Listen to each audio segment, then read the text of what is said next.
openness and honesty is extremely important. Elisha Lee is the owner of Restoring Your Christian Counseling, host of Elisha Space podcast, and published author and sought-after speaker.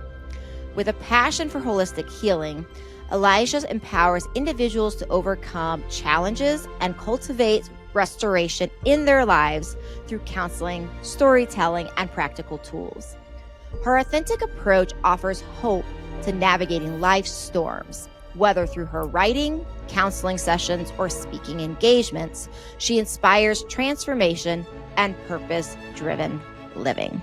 Regular check-ins, setting aside time to make sure that you're not having miscommunication. I statements. When something happens, I feel, when this experience happens, I feel or I notice instead of the you. The regular check-ins are extremely important because that is what keeps you connected to one another. The more you communicate, the more you're nurturing your relationship.